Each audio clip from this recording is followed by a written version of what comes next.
Today's crochet tutorial is all about the garter stitch, but it's the mock garter with a crochet hook. So this gets you the look of all the ridges with garter stitch, although it is crochet and the back is not quite reversible, but it is kind of cute looking. It's got this nice firm back with sort of a pinstripey look to it. I'm going to teach you a bonus, not only how to do this, but make a double height one so that you can get, it'll be less ridges, make it a little bit taller, and it has this really nice cool effect. So if you wanted to make a blanket out of it, ta-da, isn't that cute? All right, we're going to do that today on Good Knit Kisses.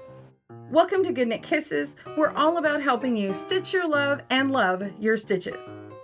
For mock crochet, you can use whatever yarn size and hook that you wish. Just pick your yarn that you want to use and get a hook that's appropriate.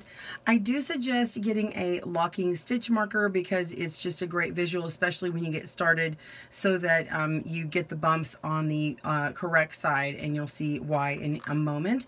So get your hook and your yarn and click down on links below to get the written instructions on how to make this mock garter. All right, let's begin. All right, first we're going to make this one here, and then we'll do the double height one here in a moment. So I'm just going to set this aside.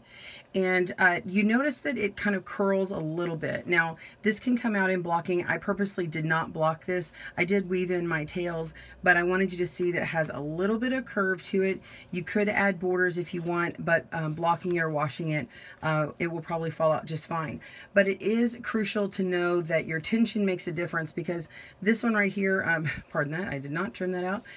This one, see how it's tighter? It's because I was not paying attention to my tension or my tightness here. So, and I was doing this sample like really fast. So it does curl a little bit more when your tension is too tight on your yarn, what's coming from the working yarn. So make sure it's nice and loose. All right, so let's grab our yarn and we'll begin. I'm going to use this is a super bulky weight 6 yarn and an 8mm hook. This is an M size hook from Furls, but an 8mm is what I'm using. Again, you can use whatever weight yarn you like, an appropriate hook. All right, go ahead and make your slip knot. I'm going to loop mine around my finger twice. Take the back loop over the front loop, and take the back loop over the front again. Make our slip knot. And for slower tutorials on basics, please click down in the links below for that. You can also use the controls and slow down this video, pause and rewind as needed. We're going to chain the length of the foundation chain, the width that you want your garter stitch. So I'm going to go ahead and for these purposes, I'm going to do 8. So if you want to do a small sample, go ahead and do that. So I've got 1, 2, 3, 4, 5, 6, 7, 8. Okay, so it's going to be the width that you want, and then add one more chain.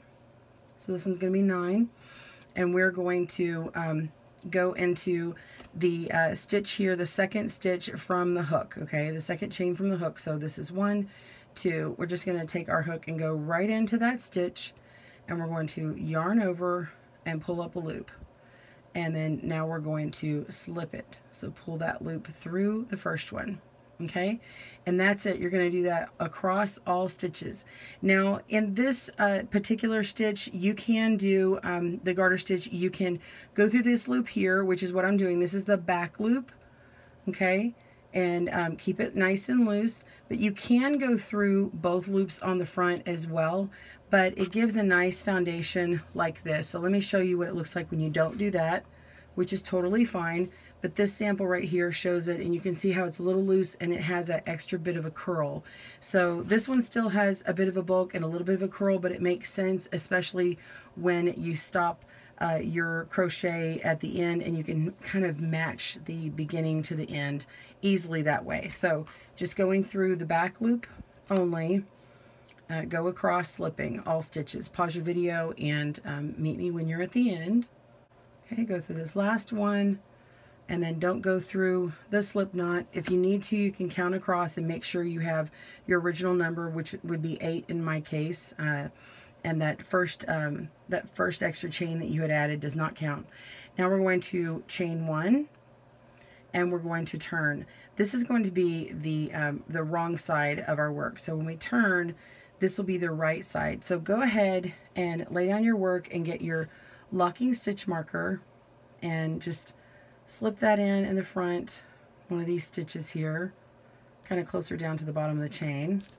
Okay, and now we're going to go into the front loop. Okay, let's look at this here. So my thumb right here is on the first stitch, not the chain, but that first stitch. Let me roll it and turn it, and you can see that there's that V shape. This is the back loop back here, and this is the front loop.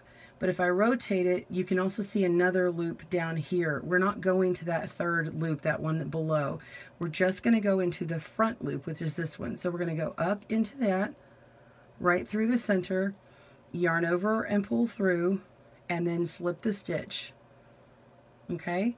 Once you get the first couple of stitches going, you will see it much easier. So now that we've got that one, you can see the very next one is in plain sight. So we're just going to go right up through there and yarn over and pull through and then slip the stitch.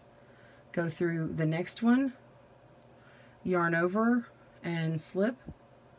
The next one, go through, yarn over and slip, and go across all stitches. Pause your video as you need and meet me at the end of this row. And go all the way to the very end. Make sure you've counted all of your stitches. It may be harder to see that last one, but make sure you get it, or your crochet work is going to get smaller and smaller. Okay, go ahead and slip that last stitch, and we can look at our work. You can see it's nice and bulky here. This is going to rotate and expose a ridge here in a moment. Go ahead and chain one at the end of that row and turn. Okay. Now we're going to work through the back loop. If you rotate your knitting, you can see the back loop, not this first chain, but this one right here at the back is where we want to go. And we're going to yarn over and pull up a loop and slip that stitch. And then once you've done that, you can see the next one is very easy. Just go through that next one, yarn over and pull up a loop and slip and go across. Okay? So as we're going across, I'm just going to chat for a moment. Pause your video if you need, but I recommend listening to this. So you can see right now I can feel that I have this stitch marker back here, and that is a visual indicator that you need to have all of your loops that you slip on that side. So wherever the stitch marker is, that is the loop you choose. If it's in the back, you're going to use the back loop. If it's in the front, you're going to use the front loop. So I'm all the way down at the end, and it looks like I'm done, but let me just make sure, because I think I actually might need to do one more stitch. So let's count. I've got 1, 2, 3, 4, 5, 6, 7, 8.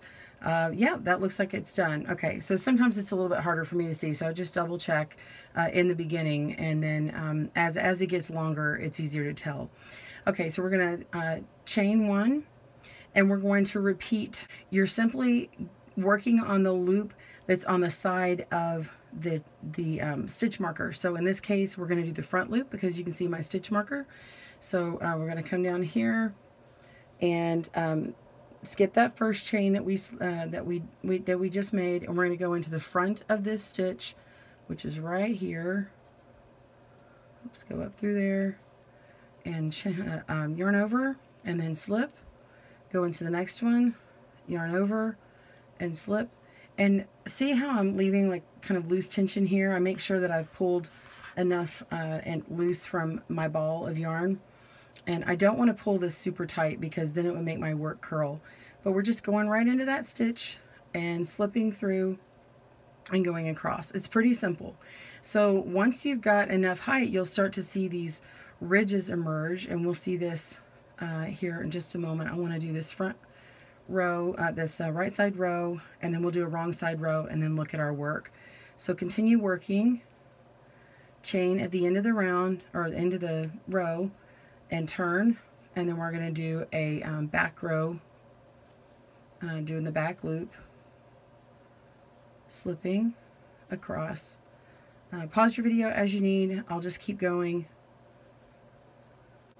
Okay, so we're at the end. I'm going to chain one, and we're going to turn, and you can see how I've got a nice ridge, really pronounced here. It looks like a knit stitch and a purl stitch combined to make the rib ridge, just like in knitting.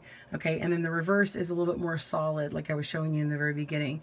So that's it. You just keep going, and when you're ready to end, just end after a wrong side row, after you've done that back loop, and then it'll have that nice finished edge on it. Okay, so that's how we do that. And if you want to stick around, I'm going to show you how to make this a double height and get that ridge a little bit more pronounced and set apart like that.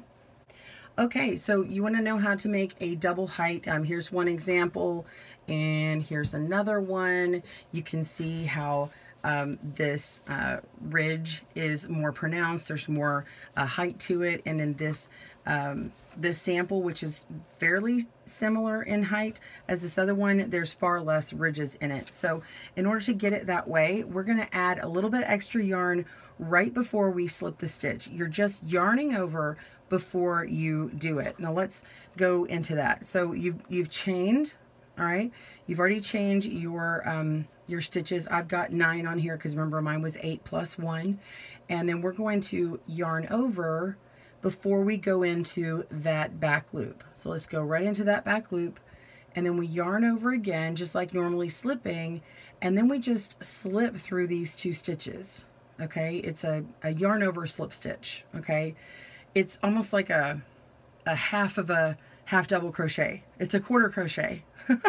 I don't know if that's a thing, but that's what we're doing. We're yarning over and slipping. So we're going to yarn over, go into that back loop, yarn over and pull up a loop, and then just slip right through both of those.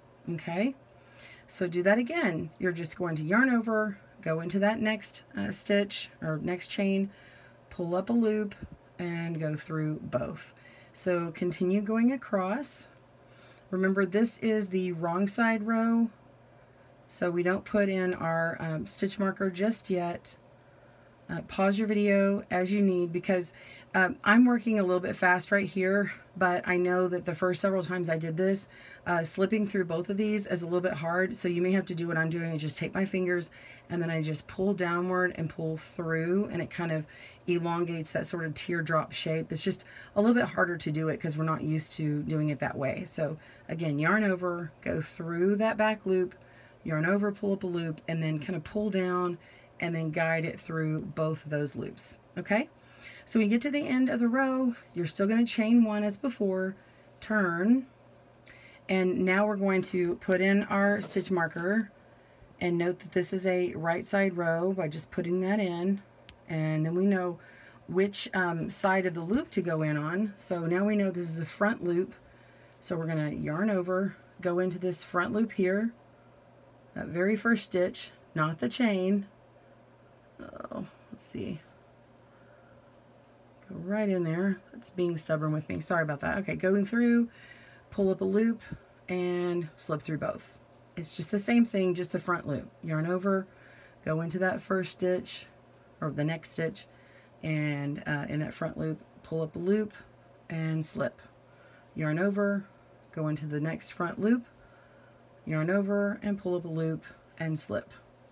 And then continue across.